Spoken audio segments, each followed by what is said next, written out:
Hello hi అండి, అందరికీ నమస్తే. ఎలా ఉన్నారు? నేనైతే చాలా బాగున్నానబ్బా. ఇది మార్నింగ్ రొటీన్ అబ్బా. అంటే మన నాకైతే కొద్దిగా మార్నింగ్ అయితే కొద్దిగా ఫ్రీ అనిపిస్తుంది. తొందరగా లేస్తాం కదా, అందుకోసమని ఎక్కువ మార్నింగ్ బ్లాగ్సే ఉంటాయి. ఏమనుకోకండి, ఈవినింగ్ బ్లాగ్స్ కూడా పెట్టడానికి ట్రై చేస్తాను, ఓకేనా? ఫస్ట్ నేను లేవగానే అంటే ఈరోజు టీ ఏం పెట్టుకోలేదు, బ్లాక్ టీ అంటారు చూడండి, డికాషన్, అది పెట్టేసుకున్నాను. ఇక వన్ సైడ్ అయితే పల్లీలు, అట్లాగే వన్ సైడ్ రైస్ పెట్టేసాను. దోశల పిండి గుట్ల ఫ్రిడ్జ్ నుంచి తీసి బయట పెట్టేసుకున్నా, ఎందుకంటే కూల్ పోతుంది కదా, అందుకోసమని. అది కూల్ పోయేంత వరకు బయట పెట్టేసుకున్నాను. అప్పట్లోపు ఇక్కడ పల్లీలు గుట్ల వేపుకోవచ్చు. జొన్న రొట్టె అబ్బా, నాకు చాయ్లోకైనా సరే, ఇట్లా డికాషన్లోకైనా సరే వేడి వేడి రొట్టె ఉంటే మాత్రం చాలా బాగా అనిపిస్తుంది అబ్బా. మా దగ్గర వేడిది లేదు, నిన్న నైట్ చేసిన రొట్టె మేమందరం తినంగా ఆ కాస్త మిగిలింది. ఇక అది ఎట్లాగో చల్లారిపోయింది, ఎవరు తినరు కాబట్టి నేనైతే టీలోకి వేసేసుకొని తినేసాను. ఇక్కడ తింటూ ఇక్కడ పల్లీలు వేయించుకున్నాను. పల్లీలు వేగిపోయినాయి, సైడ్కి పెట్టేసుకొని అదే కడాయిలో పుట్నాల పప్పు అంటారు చూడండి, దాని గుట్ల కొద్దిగా లైట్గా సన్న మంట మీదనే వేయించుకుంటాను. ఇది నాది 2 బర్నర్ల స్టవ్, కానీ పెద్దది బాగానే వస్తుంది మంట, కాకపోతే చిన్నది అనేది మంట. అది ప్రాబ్లం ఏంటనేది తెలియడం లేదు, కానీ మంట మాత్రం చిన్నగా వస్తుంది. అది సిమ్లో పెట్టినా అంతే ఉంది, హైలో పెట్టినా అంతే ఉంటుంది మంట. అందుకోసమని సన్న మంట మీద అని చెప్పేసి ఇటు సైడ్ అయితే దీన్ని పెట్టేసుకొని పల్లీలు, పుట్నాలు, అట్లాగే ఎండు కొబ్బరి, పచ్చిమిర్చి 4 వేయించుకుంటున్నాను అబ్బా. అంటే ఎప్పుడన్నా ఒకసారి ఆయిల్లో వేయించుకుంటాను, మ్యాక్సిమం అయితే ఇట్లానే వేయించుకుంటాను, ఆయిల్ లేకుండా సన్న మంట మీద వేయించుకుంటే టేస్ట్ అనేది కొద్దిగా బాగా అనిపిస్తుంది ఆయిల్లో కంటే నాకు. అందుకోసమని ఇట్లా వేయించుకున్నాను. చూడండి, ఇక్కడ చిన్నగా నేను ఒక గాజు గ్లాసులో పంపిస్తున్నా చూడండి, అందులో ఒక చిన్న మనీ ప్లాంట్ వేసి పెట్టాను. బాగా అనిపిస్తుంది, కొద్దిగా కిచెన్ దగ్గర ఆర్గనైజ్ చేసినట్టు. చూడండి, పొద్దున్నే బయటకు వస్తే ఆ చల్ల గాలి బాగా అనిపిస్తుంది అబ్బా. చూడండి, అంత పొద్దునైనా కానీ అక్కడ సూర్యుడు వస్తున్నట్టు రొట్టిగా ఎంత మంచిగా అనిపిస్తుంది. బయట అయితే వాటర్ పోసి కడిగేసాను, ఈ వైపర్తో లైట్గా వాటర్ ఉన్నాయి. ఇంకొక 1/2 అయితే పిల్లలు లేస్తారప్ప, 5:30 అవుతుంది. అందుకోసమని సడన్గా మళ్ళీ బయటకు వస్తే కొద్దిగా జారి పడతారు కదా, అందుకోసమని ఇట్లా వైపర్తో మొత్తం వాటర్ లేకుండా తీసేసుకున్న తర్వాత నేను ముగ్గు పెట్టేసుకుంటాను. అందుకోసమని ఫస్ట్ మొత్తం కడిగేసిన ఇవన్నీ వాటర్ మొత్తం తీసేసుకుంటాను. తీసేసుకున్న తర్వాత చూడండి, పొద్దున లేచి తెల్లవారుజామున మ్యాక్సిమం 6:30 లోపు, అంటే వెళ్తురు రాకముందే 6:30 లోపు పూజ చేసుకుంటే ఇంట్లో వర్క్ అంతా అయిపోతే చాలా బాగా అనిపిస్తుంది అబ్బా, మస్తు ప్రశాంతంగా అనిపిస్తుంది. నేను చాలా వరకు ట్రై చేస్తున్నా 5:30కి, అంటే 5:30 కల్లా మ్యాక్సిమం వంట అన్ని కంప్లీట్ చేసుకొని 6:30 లోపు పూజ చేసుకోవాలని.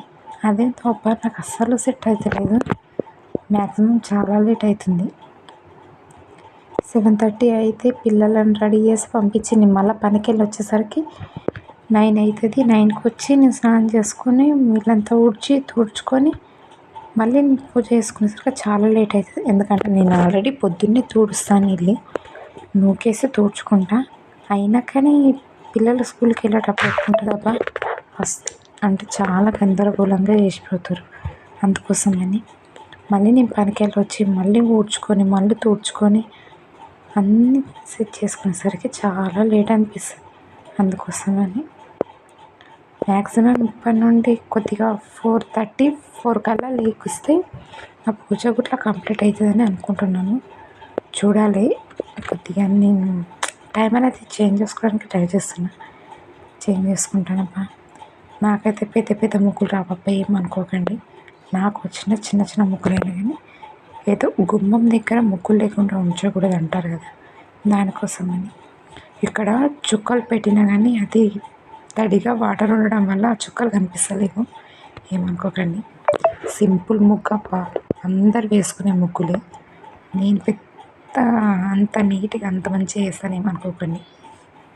కాకపోతే మంగళవారం రోజు, శుక్రవారం రోజు మాత్రమే నాకు కొద్దిగా ముగ్గుల మీద ఇంట్రెస్ట్ ఎక్కువ ఉంటుంది. అప్పుడు మాత్రమే నేను ఇట్లా యూట్యూబ్లలో చూసి అని, లేకపోతే మనం న్యూస్ పేపర్లో వచ్చిన ముగ్గులు మనం కాపీలో వేసుకుంటాం కదా బుక్స్లలో, అట్లాంటి బుక్లలో చూసి కొద్దిగా డిజైనింగ్ మంచిగా అనిపిస్తుంది కాబట్టి అప్పుడు వేయడానికి ఇష్టపడతా. కానీ డైలీ మాత్రం ఇట్లా నార్మల్గా చిన్న చిన్నవి వేసేస్తానండి, ఫాస్ట్ అయిపోతుందని. నాకు ముగ్గులు కూడా వేయడానికి రాదు, ముగ్గు పిండి పట్టుకోవడానికి కూడా రాదు. కాకపోతే పెళ్ళైనాక అన్నీ అలవాటు చేసుకోవాలి కదా, అందుకోసమని మెల్లమెల్లగా ఒక్కొక్కటి అలవాటు చేసుకుంటున్నా. ఇప్పుడు అలవాటు చేసుకుంటున్నా ఏంటని అనుకోకండి. వేస్తాను చాక్ పీస్‌తోని అంటే పర్లేదు, వేయగలుగుతా. కానీ ఈ ముగ్గు పిండితో ముగ్గు సరిగ్గా పట్టుకోవడం రాదు, వేయడం రాదు, చాలా కష్టం అనిపిస్తుందండి. కానీ ఏం కాదు, ఏదైనా ప్రయత్నిస్తూనే వస్తుంది కదా, అందుకోసమని ట్రై చేస్తాను. ముగ్గు అయితే కంప్లీట్ అయిపోయిందప్ప. సింపుల్గా వేసిన ముగ్గు, ఏమనుకోకండి. తొందరగా కావాలంటే మనకి ఇట్లా చిన్న చిన్న ముగ్గులు అయితే తొందరగా అయిపోతాయి, వర్క్ ఇట్లా తొందరగా అయిపోతుంది. మనం సైడ్ ఇట్లా చిన్నగా సింపుల్గా చేసేసుకున్నాండి ముగ్గులు. ఇది ముగ్గులు మళ్ళీ నేను అంటే నాకు ఎక్కువ డైలీ ముగ్గులు పసుపు కుంకుమ వేసే అలవాటు, అందుకోసమే. అదేంటండి, ఎప్పుడైనా నేను ముగ్గు పెట్టేటప్పుడు పసుపు కుంకుమ వేసింది కూడా యాడ్ చేయాలనుకుంటాను, లేకపోతే వేయాలని, కానీ మర్చిపోతాను హడావిడిలో. చూడండి, నేను ముగ్గు వేసి బయట కడుక్కొని మళ్ళీ కిచెన్లోకి వచ్చేసరికి ఇట్లా కనిపిస్తుంది బయట మంచిగా. ఇట్లాంటి టైంలో బయట ఆరుబయట అయితే ఎంత ప్రశాంతంగా అనిపిస్తుంది. సిటీ లైఫ్లో కొన్ని కొన్ని మనం మిస్ అవుతాం అబ్బా, అదే విలేజ్లో అయితే నచ్చినట్లు ఉండవచ్చు. ఇక్కడైతే రైస్ అయితే కంప్లీట్ అయిపోయిందండి, రైస్ పెట్టేస్తాను. రైస్ కంప్లీట్ అయిపోయింది, ఇటు సైడ్ పల్లి చట్నీ కంప్లీట్ అయిపోయింది. అంటే ఒక ప్లేట్లోకి వేసి పెట్టాను, కంప్లీట్ అయిపోయింది. పప్పు అంటే దోశ పిండి కూడా చల్లగా అయిపోయింది, అంటే కూల్ పోయింది. పిల్లలకు దోశలు వేసేయాలి. నేను కర్రీ ఎందుకు చూపిస్తలేను అనుకోకండి, ఆల్రెడీ కర్రీ కూడా వండేసాను. కర్రీ వండిన తర్వాతే నేను రైస్ పెట్టేసాను. కాకపోతే కర్రీ వండడం మాత్రం షూట్ చేయలేదు, మర్చిపోయాను. ఎందుకంటే లేట్ అవుతుంది కదా అని చెప్పేసి, మళ్ళీ పిల్లలకి స్నానం చేయించి మళ్ళీ నేను 7:30కి వర్క్కి వెళ్ళాలి పనికి. నాకు మళ్ళీ పనికి లేట్ అవుతుందని చెప్పేసి ఆ ఒక్క క్లిప్ అయితే యాడ్ చేయలేదు.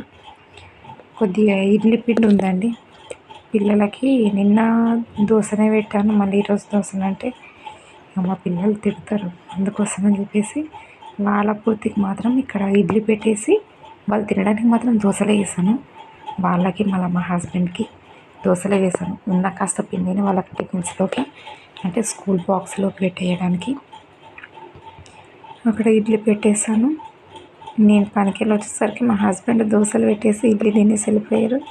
చూడండి, ఎక్కడ పని అక్కడ అయిపోయినాక ప్రశాంతంగా కిచెన్లో మొత్తం ఉన్నాయని తీసేసి క్లీన్ చేసుకుంటే ఎంత హ్యాపీగా ఉంటుంది. ఇదండి నా మార్నింగ్ రొటీన్. ప్లీజ్ నచ్చితే లైక్ చేయండి, ఓకేనా? ప్లీజ్ సబ్స్క్రైబ్ చేయండి, స్కిప్ చేయకుండా చూడండి.